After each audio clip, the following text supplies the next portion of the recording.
94.3 my FM से RJ अर्पित आपके साथ और आपका बहुत बहुत स्वागत है द निवेशज्ञ शो में। इस संडे हम बात करने वाले हैं गोल्ड और सिल्वर के बारे में, तो इसीलिए हमारे साथ निवेशज्ञ से अभिषेक जैन सर हैं। सर, सबसे पहले आपसे जानना चाहूंगा कि सिल्वर और गोल्ड ये वेल्थ बिल्डिंग में कैसे काम करता है और सिल्वर बेस्ट है या गोल्ड, ये हमें सबसे पहले बताएं। अर्पित, गोल्ड और सिल्वर दोनों शाइनिंग मेटल्स होते हैं और ये दोनों फिजिकल कमोडिटी में होते हैं और इनका सप्लाई हमेशा लिमिटेड होता है, इसकी डिमांड हमेशा ग्लोबली आती है और हमेशा हिस्टोरिकली अगर आप देखेंगे पुराने ज़मानों में तो ये हमेशा स्टोर ऑफ वैल्यू या मनी ट्रांजैक्शन के लिए हमेशा काम आता था गोल्ड और सिल्वर।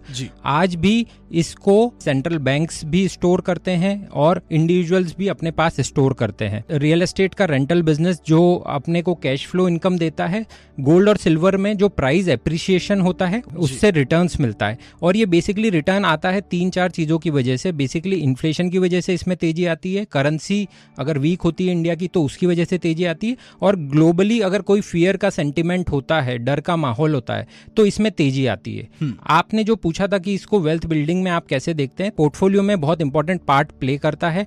ये वेल्थ बिल्डिंग के लिए प्रोटेक्शन का भी काम करता है और एक ग्रोथ का भी काम करता है। ये सबसे अच्छा डाइवर्सिफिकेशन है अगर आपको इक्विटी मार्केट से बाहर निकल के किसी और एसेट में इन्वेस्टमेंट करना है। आपने जो ये पूछा था कि सिल्वर बेटर है या गोल्ड बेटर है, तो उसके लिए मैं आपको ये बताना चाहूंगा कि दोनों के अलग अलग यूज केसेस होते हैं।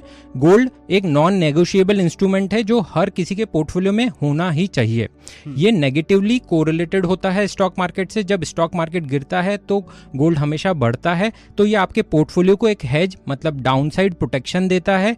और दूसरी साइड अगर आप देखेंगे सिल्वर, जो कि ज़्यादा वॉलेटाइल होता है और उसके इंडस्ट्रियल यूसेज कुछ ज़्यादा होते हैं। जैसे आज मॉडर्न एज इंडस्ट्रीज आप देखेंगे, ईवी, सोलर, उन सब में सिल्वर का यूसेज बढ़ता ही जा रहा है। तो आपके पोर्टफोलियो का ये कुछ पार्ट ले सकता है सिल्वर भी, लेकिन आपको ये समझना जरूरी है कि ये एक वॉलेटाइल नेचर का मेटल है। जी, थैंक यू। और अब हम आगे बात करेंगे कि घरों में जो ज्वेलरी होती है क्या वो इन्वेस्टमेंट पर्पस से देखी जाती है या नहीं। तब तक के लिए सुनते रहे द निवेशज्ञ शो, मेरे यानी आरजे अर्पित के साथ। चलो अच्छा सुनते हैं।